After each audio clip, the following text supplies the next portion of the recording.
Patrick Harris II. Can you tell me about that first of all? Who's the first? My dad. It's funny. Like we have the same first middle last name, Patrick Lamont Harris. Yeah. But he was very adamant about not naming me Patrick Lamont Harris Jr. because he kind of felt like he really wanted me to be my own person and he didn't want me to live in his shadow. So I'm not a junior, I'm a second. I'm just the second one. Yeah, very nice. It kind of gives you some prestige though, I gotta say. I think so. I love my dad though. Oh, I love that. I was like, I'm definitely calling myself the second on this book, like it's not my dad. My dad didn't write it, I wrote it. So yeah. No, I love that. And I got to tell you, not only is it a gorgeous cover, way to go, Heinemann, but you. Tell me, I obviously love, and a love letter to teachers was just so powerful to me. I mean, the minute I saw it, I went and downloaded that first chapter and started reading. And I was, in reading your biography, I was like, okay, here's somebody who's taught for 5 years, has won all these awards. I mean, that is phenomenal. We need people who will step forward and write about what they're doing. And so I'm just like, I wanted to celebrate you for being in our profession with such love and enthusiasm and obviously expertise. I mean, I'm humbled to be on here with you. And I just want to hear about what is this love letter? Because I think there are people, even those that are on the call is one thing, but those who aren't on the call who will watch it later and go, what's this book? What did you do here? And it's so funny you say that. First of all, hi to everyone. Thank you all for showing up. Like summer, what a year, what a last 2 years, what a last, however long you've been here. So thank you all for being here. And that's the question I love because the reason why I wrote this book, and I'm so blessed to have the opportunity because I'm just a first year teacher, right? I'm sorry, seventh year teacher, but I wrote this about my first 5. And I wrote it because there's a gap between what teachers are taught and what actually happens, right? Mm-hmm. And what I noticed and realized was there are a lot of books that tell teachers what to do, mm-hmm. right? And so then when we get out in the world and we actually try to do it, there's a gap, right? It's like, well, this worked for you in this book. And, so many books say, well, if you just do X, right, then Y will happen. If you just do this, then this will happen. And almost in sort of a mathematical way of talking to teachers about improving. Mm-hmm. But then I realized, maybe this is the millennial in me, but I was like, there's a reason why we loved Abbott Elementary, right? There's a reason why we binge watch on Netflix, and that's because we love stories, right? And I realized as someone who had a very, who had a first 5 years that was very turbulent, and that include a lot of movement, 5 schools in 5 years, there was no book out there that could really tell me what to do. And so I really just wanted to talk about all of the gaps in between, right? All of the tricks and the turns that I had to face in my first 5 years, which we know is such a crucial time for teachers, because we know that 50% of teachers leave after those first 5 years, right? And so I thought, especially during these times, in the midst of pandemic teaching, in the midst of teachers being vilified by politicians and the media, I want to tell stories, right, of my first 5 years, and I want to talk directly to teachers. I want to interview, right? There are 14 interviews in the book, right, from teachers across the world that talk about their experiences, and the book just takes you on a roller coaster of emotions. And so the book really is a pick-me-up. It is something that's going to speak directly to your heart. It's going to challenge you too, but in a way that leaves you feeling empowered. Oh, I agree so much. And when you talk about the 5 schools in 5 years, right? I think that the first thing that occurred to me when I first read that was I did a very similar thing. I actually went to 3 states, 3 different positions, kinds of schools in those first 5 years. And I really felt lonely. Like you walk into that new school, and I kept walking into a new school. So could you talk a little bit about that? Like, what do you do with all that loneliness as a teacher? Oh, my heart. You know, I knew I wanted to be a teacher since I was 4 years old, right? I had a phenomenal preschool teacher that you'll read about in the first chapter who somehow, some way snuck me into her class even before I was eligible to be a student. And so like I was so always infatuated with the magic of the classroom and how we can show, students the world in a single room, right? Mhm. Um, and I knew that I wanted to be a teacher because I have a phenomenal elementary school experience. I knew when I walked in, as a first grade teacher, I was like, oh, I know I'm going to have her in fifth grade. I know I'm going to have her in fourth grade. I know I'm going to have her in high school, right? Because that's just what it was. The teachers who were there had been there for 10 years. I saw someone in Yeah, the chat say that they just finished their 30th year, right? Like you deserve all the applause and the flowers right now for sure. Thank you. absolutely. But that's a model, right? And so like I felt like for me, that's what I kind of created as a marker of success for me, right? Longevity in a single building, teaching in a community that I was needed in. And so when I left, or was in some cases fired, right, from school to school, I was like, man, I really, it wasn't just loneliness, but it was like the perfectionism of it all, right? Like I felt like I was letting myself down. I felt like I was letting my teachers who I admired down. But most of all, I felt like I was letting down my students, who I had left in the previous schools that I was in. And it was really, really challenging for me as I went from school to school. But what I said to myself was, I would rather leave a school right now than to leave the profession altogether. Mhm. And so, what am I willing to do to get in a building that matches my values? Right? They didn't teach me that in Right. education, in a college of education, that it is so crucial for teachers to not just know your why, but know the values that are produced from your why, so that when you do the work of finding a school, you're doing it to find a school to call home, right? Wow. As Yeah. much time we spend on pedagogy, we have to make sure that we're able to enact all of the things that we believe to be true about education, or can attempt to do that in a school that will see all of us. And so I was willing to make the leap so that I can be here for 7 years, right? And then go into my 8th year. Well, and what you've named right there, I often didn't feel like I had that power. Like I was trapped by where I lived, and these were the options available to me. And I think that I often was hurt by the culture of the school. Like it hurt my heart to see my Yeah, kids treated in ways that I didn't agree with. But I'm yeah, not sure I had enough courage to say, I'm going to actually leave this school because of that. Like I didn't yeah, really feel like I had a voice, especially in my first early years.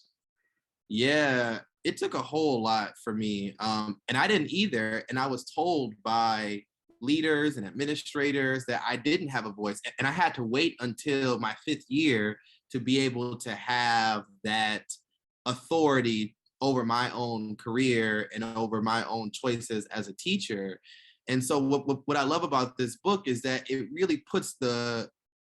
allows for teachers, early year teachers, to create our own narratives. What's up, Jada? Congratulations to you. Um, First but like, year. first Woo-hoo! year, what's up, right? Amazing way to go. But like I knew, like I was like, I come from a community and a family of educators, right? And not just in the traditional sense.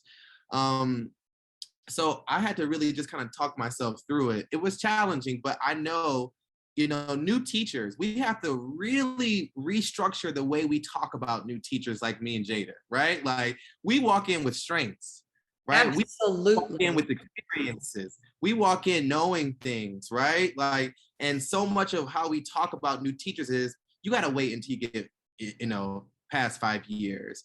You have to we have to send them to all the PDs in the world because you don't know anything, right? Like you need a mentor right now because you got some learning to do. And we know that as lifelong learners, that's who we are as teachers, that we most definitely, right, like have things to learn. But what if we talk to teachers from a strength-based perspective, particularly these Gen Z teachers who are stepping up to walk into the classroom, right? What knowledge do they have? What values do they hold that can truly reshape our educational experiences for our students right now? Well, and you're resonating because people are talking in the chat about finding a place that resonates with them. But you know what I'm so curious about is that what I kept seeing happen, and I was the new teacher coordinator at my school for years and years, 15 years. And I would say to my colleagues, you know, every time a new teacher comes in and you say, that's not the way we do it here, Yeah. you are missing the opportunity to hear the way they have learned to learn. Yeah. Right. They're so, and I would say like they've just left a college where they've had some really rich thinking going on. And it's like they didn't exist. Right. Like somebody, one of my administrators called them newbies. I was like, that's a horrible word. Who wants to be a newbie? This is not a kickball game, right? Like this is teaching and more so, Penny, like this is human work, right? And so those fears that we have as new teachers, we should be able to express those to our students, to our colleagues, right? Because that's what makes us relatable to students, right? Like those fears that we have, I'm gonna tell you those up front because I want you to see all of me, right? Teaching, I was told this as a new teacher, right? Like teaching is half performance, right? And within that that push is like you have to show up and be someone who you're not, right? You have to show up and be excited and happy and jumping on tables and teaching like pirates and all those kind of things when you know it deep down in your heart that you're feeling a little sad today, right? That you're not in the best mindset, right? But what happens, right, when we take that and shift that and just show up as our full human selves, right? That allows us to empathize with our students more. Because when we perform, we expect our students to perform as well. We already know, especially post-pandemic, that our students are showing up as authentically as themselves all the time, right? And that's all I want from them. And if they're gonna show up in that way, then I'm gonna show up as my authentic self, and we're gonna learn how to honor our humanity together. Has that been at all hard for you as you're a new teacher? Has it been hard to show up as your whole self? Yes, absolutely. Absolutely. It is challenging. I think about my queerness a lot. There's a chapter in the book called Teaching in 360 Degrees. I didn't start to identify as queer openly to my students until my 5th year of teaching. And it's so interesting, as a Black male teacher, right? We know that Black men are 2%, less than 2% of the teaching profession, right? And I was praised often, Penny, you know, like, oh my gosh, he's the unicorn. We're gonna have him come here to diversify our staff. We need Black men in education, right? But when people have said that to me, you know, in all types of environments, they don't recognize that I'm not just a Black male teacher, I'm a Black gay male teacher as well, right? And like that part of my identity also matters, right? And so during the pandemic, we were teaching in a mask and shield. And I remember that there were students who were, beginning to transition their genders. And this was the year where I was just like, look, I'm already behind a mask and a shield. I'm just gonna, talk about my queerness openly and see what happens. And when that happened, I had trans students who felt comfortable coming to me and saying like, hey, I wanted to talk to you about this and see how, to have students just see my identity, right? And to see me as a safe space, that brought so much joy to me. And so this notion of teaching 360 degrees is something that I truly believe in as teachers, right? Like when we walk in the classroom, when we choose to be teachers, we're always teaching to our younger selves, right? I want to be the teacher that little Patrick Harris needed in 1st and 2nd grade, who was queer, who felt alienated, who was teased, who was bullied, who didn't feel seen by his teachers. I'm teaching for him, right? Absolutely. Yeah. I'm looking behind me while at the same time looking to my side and saying, I'm teaching to my students who need me right now, right? To the majority of students who are identifying as queer and as trans, despite the legislation, right? Despite what the media is saying, who are looking for those safe spaces, I'm teaching to them right now. So that means I'm teaching queer history, right? That means I'm reading Wow. queer louds, right now. So I'm teaching to those who are right in front of me, while at the same time working to create a legacy, right? So that those students and those teachers like Jada, right, who like come after me or come beside me, don't have to fight through the same issues that I'm fighting through right now. And so that like notion of like looking, behind, to the side, and in front is what truly makes teaching human work, right? We're not teaching robots, and we're not robots ourselves. Right. Even when we try to show up as somebody who is fake, you know what I'm saying? Like, Sure. we see right through that. Oh, the kids see right through it. But I was thinking, I've thought so much about how I appreciate your honesty in saying you couldn't show up as a queer Black man your first year. Yeah. And all those years that I was mentoring teachers, I had one who came to me and said, I want to come out to my students, but I'm terrified. She was a first year teacher. And I was like, there is no shame if you can't do it this year. And there is no shame if you can, right? We are going to support you. But she said, I hear the stuff in the halls and I just don't think I have enough emotional strength to put up with them saying those things about me. Yes. Yeah. The first time I was ever called a queer slur was by my first grader. And I write about that in the book. And, she called me that because her mom calls me that at home. And that was probably the most gut-wrenching moment I had ever experienced during reading centers, right? And I can't say that I have a true solution for stopping that, because if we're talking about human works, we're talking about the imperfection that comes with it. But for every moment that has happened, that has made me feel uncomfortable, there have been 5, 6 moments that have happened that have truly affirmed, right, like who I am as a whole human being, right? Yeah. And I also know that there are benefits for people in marginalized people who are a part of marginalized identities to be in authority figure roles, right? And so, like, you may feel that way about me, but guess what? I'm still the teacher, right? I'm still, my name is on the door outside, and in our society that means something, right? And that also means something when we have adults in the building who can back ourselves, who can back that up.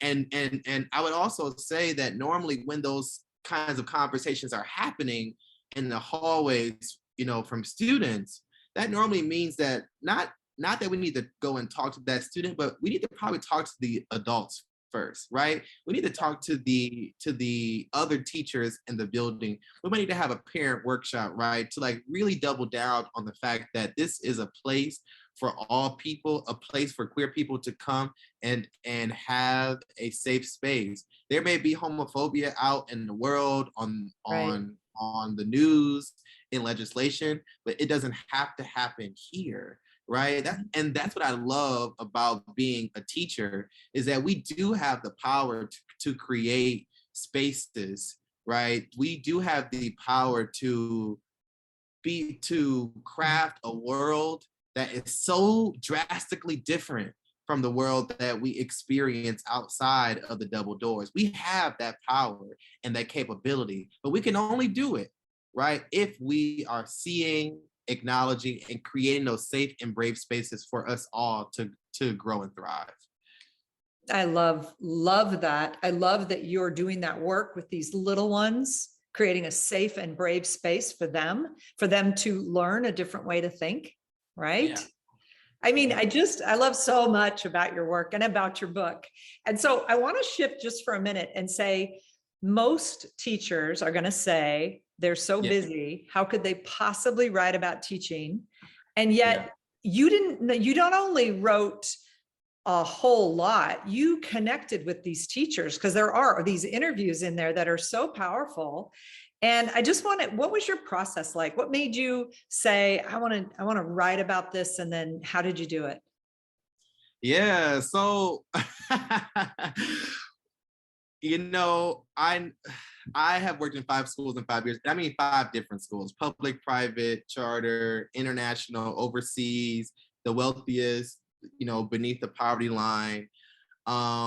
And I knew that that lended itself to a story. I'm a big tweeter.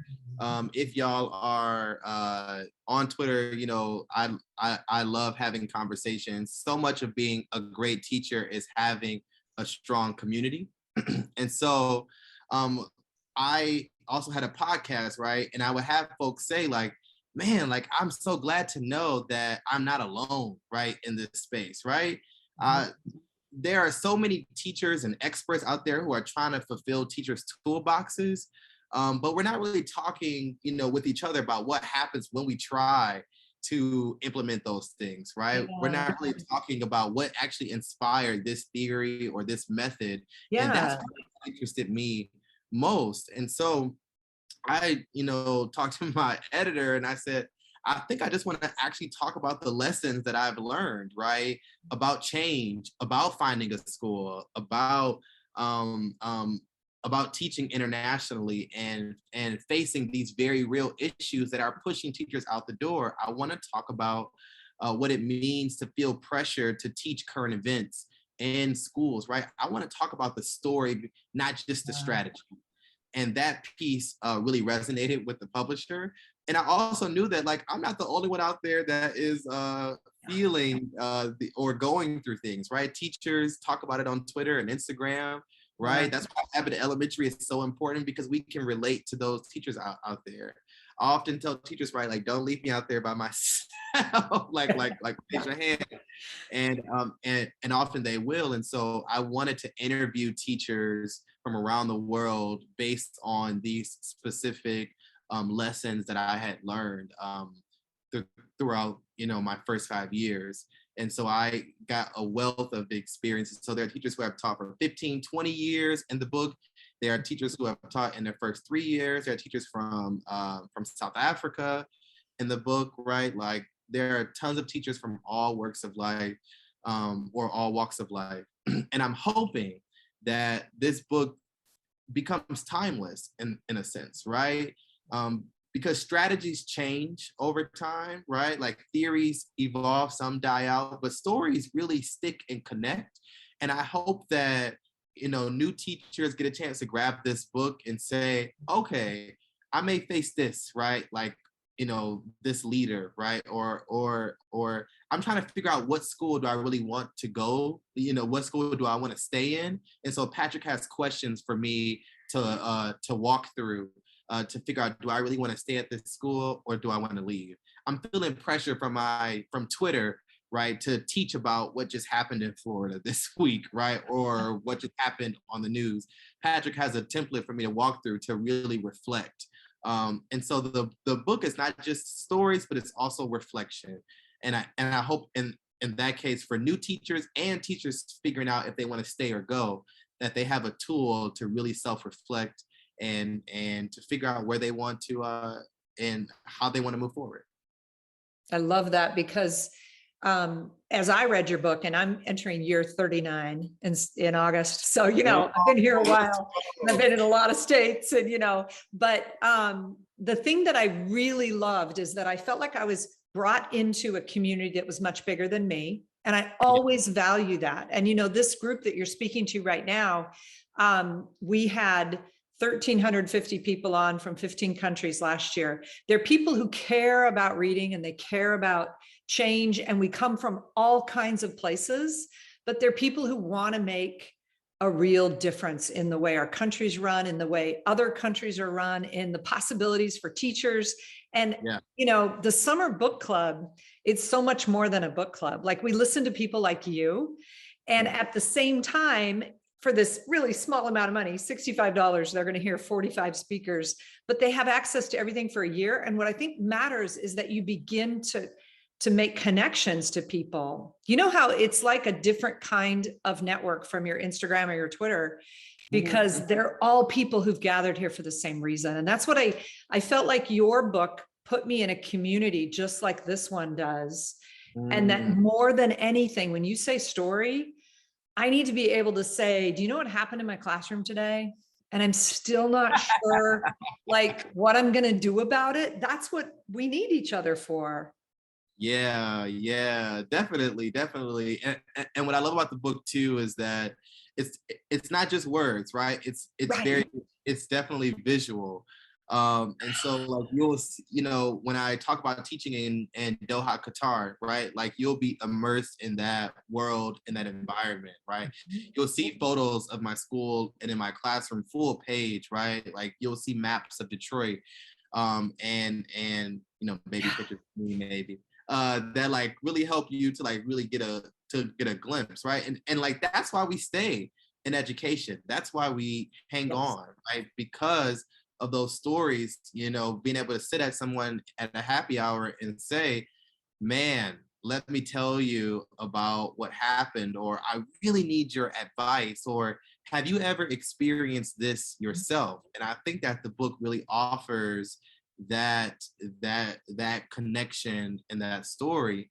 But also it offers reflection, right? Like it's not just a story, but it's offering you some really honest reflection about teaching, right? And about the experience, right? Because that's what we do as teachers, and for folks here, teacher leaders, right? Like it's not just what happened, but it's like what's happening next, right? What am I going to do next because of this? And I think that the book offers some really incredible strategies for teachers to help themselves find the answer. I just want to make it clear that I'm not telling teachers in this book what to do, right? There are enough of teachers and consultants out there that tell teachers what to do all the time. I believe, especially for those out there who have been teaching 30 years, that you know something. You have expertise, right? Like in this profession. And I think that with that, like sometimes it just means having that question that gets you to think about it so that you can apply all of those years of experience, right? Like into this moment and into this question. And I think that we need more of that, right? More of the community conversations, so that we can, one, put more money in teachers' pockets so that we're not spending all of it on consultants and people coming into the classroom, but we can actually tap into the teacher next door who's been here for decades, right? Or that new teacher, right? Like who traveled the world and went to study abroad, right? In college, and has something to offer. We all have something to offer, and the book really gives space for conversations with people to have. I don't know if I can do this, but I don't know. I would love if folks would just sort of share what do you teach, and what year is this for you? Sorry, I just wanted to ask. That's awesome. I love that. And also it's the perfect time if you can take just a couple minutes and answer some questions if they have them. Because in the chat, if you have something, just drop it in. So look at this. I got the book when it came out and just finished my school year. Awesome. Hey. Time to read. Thank you so much. Thank you. It is so worth buying. I just can't say that the stories themselves, I did reflect next to them. And I think that the reason that I contacted you was because we can see books come through and we don't really know what they are. And you've done such a nice job of helping us see what the value of this book is. So I really appreciate that. Thank you so much. Thank you so much. Look at there's another 30-year veteran. Yeah, it's some vets in here, and that's what I love. That's what I love. Yeah. What advice would you have for someone who's experienced working with kids and is thinking about becoming a teacher? Rashawn, does that mean that like they are not already majoring in education, or they work with kids all the time, but they think that teaching is not the pathway for them? Mhm. I just want to be totally clear. He'll probably answer. He or she or they. Yes.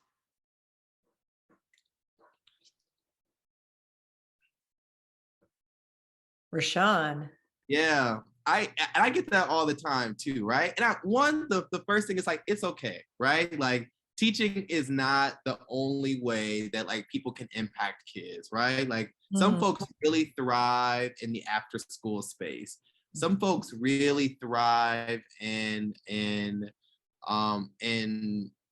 extracurricular activities, book clubs, community spaces, right? We need y'all too. We absolutely need people to show up in those spaces and thrive authentically, because that makes our teaching experience better. If they are thinking about becoming a teacher, right, then like I would inquire them to like get into classrooms, right? Like offer up your classrooms, like come in and teach a lesson for a day, right? Like come in and like really showcase, right, to them that like teaching is not as scary as we make it seem, right? Like I don't there and that's what I love about the book too, right? It's like it's not all horror stories, I promise, right? Like as teachers, we experience a ton of emotions, right? For every crazy moment that happens, I'm pretty sure that there's some 7-year-old that's going to make you crack up in about 15 seconds, right? And so like giving them that opportunity to like come in and try it would be really, really awesome. But then I would also just like share with them that like one teacher's experience is not the same for the other, right? And so you have the opportunity as a class as a teacher to use your autonomy to create the experience that you want for yourself and for your students, right? And so what happened to me may not happen for you, and so you have the opportunity to create that for yourself. Well, I would also say I love that he says it. I admit it. It's about me. Thanks, Rashawn. Thank you for sharing. Listen, if you want to come and like try my classroom out, you are more than welcome. But also just like can continue to give it thought. I think chapter 1 in my book, which talks about the why, which I think is something that we talk about in education a lot, but we sometimes talk about it from this not deficit, but labor focused mindset. Where it's like, we got to know your why so that when the kids are being crazy, then you have something to pull, to withdraw something out of the bank. And I often say like, yeah, but you should also probably know your why, because that really taps into the human work of education. And so there are some questions in chapter 1, Rashawn, that I think will really help you to really get clear about what kind of educator you are. But then also like if this pathway is would be great for you. So definitely keep reflecting, keep asking those questions, and I think that you'll find the answer. No You know what I rush. love about part of your answer there, Patrick, is that you said there's so many other ways you can contribute. And I was thinking about my co-author. Most people don't know that Kelly Gallagher was a EMT who was hired as a basketball coach. And that's what made him fall in love with kids and decide to become a teacher. So I think there are just so many roles in the community that you can take on and spend time with kids. If it's a camp counselor and you decide, is this the way I want to be in the world, is helping these young people think through things. Yeah. Great Absolutely. advice. I was a camp counselor for 2 years, and that was one of the best experiences of my life. So they are the reason why I became a teacher. So keep on those experiences. Yeah. And also figuring out what age, because if you notice on the thread, when you ask people what age they teach, they're all over. And you might find that, like when I did my student teaching, we had one every single year I was in school. So I got to be with first graders, and I was like, I don't like the way they're always tugging on my clothes and sitting on my lap and, wiping their noses on my pants. That wasn't my thing, but I really liked middle school. And I think you kind of get a sense for who are the kids I want to be with. So yeah, absolutely. Yep. And working in 5 schools in 5 years really helped me to refine that, right? Like I started off in first grade, But now I really realize that my sweet spot is 6th and 7th grade, right? Yeah. Like, and I wouldn't have known that had I stayed put. And so like not being afraid of the transience really, really matters. Rashawn, it's definitely the Undertaker. More than most of us, definitely. That's my favorite wrestler. Yeah. And I talk about that with my students. I have wrestling belts that hang in my classroom. Sometimes we have ladder matches over phonics and vocabulary words. And so, like all of those things really, really matter. I love it. I love it when teachers bring in that love of something that not every teacher has, right? Yes, It just makes yes. you so you. That's what makes you special. Yeah. Any last thoughts? Because I want to be respectful of your time. I know you're in Atlanta and you're there to see a friend, and I want you to, is there anything else you'd want people to know? I did put in your at President Pat. I love that. Instagram and Twitter, so they can find you and can find your book on Heinemann.com. But what else? Like, could you maybe, I do want to leave it open to you, but I really want to know how you carved out time to write, because you're such a good writer. That's why I kept reading. I could hear your voice. I felt like I knew you. Well, first of all, thank you. That was probably the toughest part, was believing in my voice. It took me a long time to write the book because I said to myself, like, I don't sound like Toni Morrison. Like, what? Nobody's gonna read this. I don't sound like, Jose Bilson. I don't sound like Chris Emden, or I don't sound like Lorena Herman, like all these like incredible writers, Langston Hughes. I would read these books and say, why doesn't my writing sound like that? Yeah. And then I realized, like, okay, I had a really popular podcast at one time, and we got over 100,000 downloads. We were, at highlighted by Apple Podcasts, and I realized that people love listening because they liked how real and raw I like told the stories. And so I had to like give myself an accommodation because I had built up so much anxiety. And I was just like, okay, I can talk to people. That's how I connect, right? I can't sit down and just like type. I have to like talk it out. And so I use technology the same way that I did with my students, and I did speech to text, right? Like that's how I wrote the book. And so sometimes I would get on Instagram Live and I would say, I gotta tell y'all a story. And then I would click the speech to text button and I would talk to people on Instagram Live while at the same time writing my book. That is so great. I would then have the text, and then I would go back and I would say, okay, Toni Morrison did this really incredible, she did this awesome metaphor. Let me try that, right? Like Cesare Warren, who wrote my introduction, he does this thing, right, where he does this writer move. I want to try that, right? Like Chris Emden is such a wordsmith, right? Like I want to try to do an alliteration like that, right? And so like I would then go back and add in and try out those different writers moves because my voice was already there. And that's how I learned to like really trust my writer's voice. I didn't want my book to sound very theoretical. I didn't want it to sound like a college book, right? Like I wanted it to sound like I was sitting right next to you in that kitchen, and we were talking over a glass of wine about what had happened, right? Nice. No, and you know what you're saying though, this has worked so well for my students. Some of them are so intimidated by writing, and I'll be like, turn on your voice recorder, walk around campus and talk your way through what you're thinking, because you can tell me what you're thinking about, but you're getting intimidated by those words on the page. And I think what you just said, anybody out there who's feeling like I got stories I want to say, what a great way to get there. And I would also just say that like I shared all of these experiences with my students, right? They have been with me since I got the contract for the book. I said, here's the contract of the book. I'm scared, y'all, but like, let's do it. And and so when I told them that that I was struggling writing, that resonated with them, right? That's the human work that I'm talking about.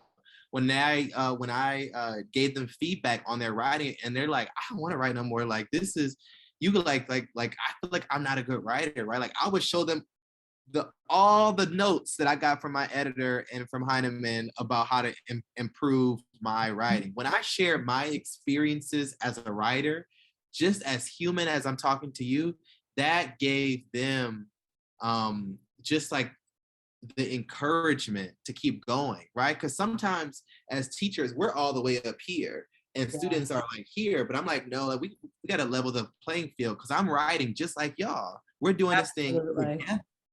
Look at my edits, right? I'm over the word limit. You are after my heart. This is my belief. Yes. Yeah, like as teachers, we can be writers too, and we can share those experiences, right? Like I tell my students, I'm also a slow reader, right? Like it takes me a while to read as well, right? And those are the things that students remember, right? Like they may not remember that many lessons that I did on semicolons and commas and all these different like grammatical moves, but they will remember that my teacher, really struggled to write, but he published a book and like now I'm going to do it too, right? I had a student who has dysgraphia, and he really struggles to get words on a page. And I told him, I said, you're the one who inspired me to do speech to text, right?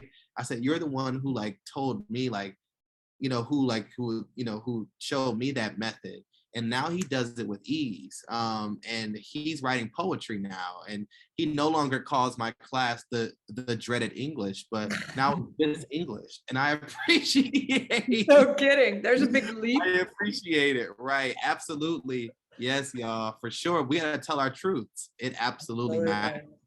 Okay, so Jada asked on the thread, my last question for you, which I love. We always ask, what are you reading?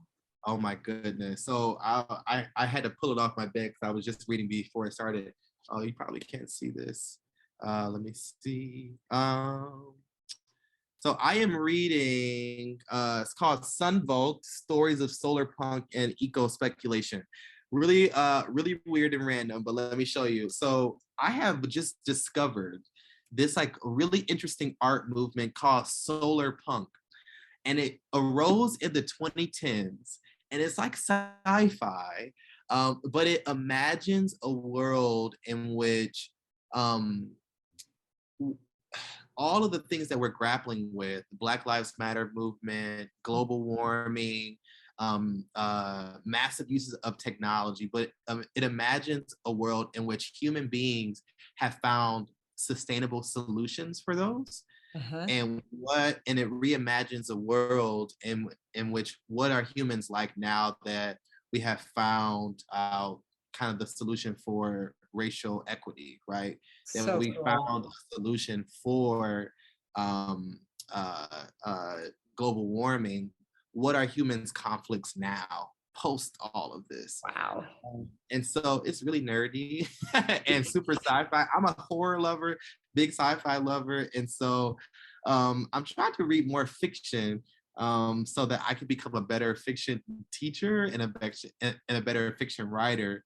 Because I promise my students the next book I write will be fiction of some kind. So this is really, really cool. And it's called, and it's the solar punk art movement. I love that. Patrick, it has been such a thrill. I could stay on with you for hours, but I just thank you so much. And I hope you're going to be in Anaheim at NCTE. Oh, yes. Oh, yes. Yes. So I'm going to come find you because I got to see you in person. I would just love to connect, and thank you for spending time with us. Best of success with your book and your writing. Thank you all so much. Thank you for being here. Thank you for all that you do. If nobody has told you yet, I see you, all of you, right? All of your humanity. And I hope that you continue to have conversations about the human work that you are doing every single day, right? Like that matters, right? Continue to work through your human work and rest, okay? I know y'all are working and trying to get ready for the next school year because that's what we do as teachers, but I'm telling you, you got to get some sleep too. That absolutely matters because we need you in this work for the long haul, right? So thank you all so much. I'm on Twitter if you want to continue the conversation. And I hope that you grab the book and gift it to someone else who just needs to know that they're not in this work alone. Thank you all. Thank you so much. Have a great rest of your day. Bye, you guys. Thanks for joining us. See you in the summer book club. Yeah, thank you.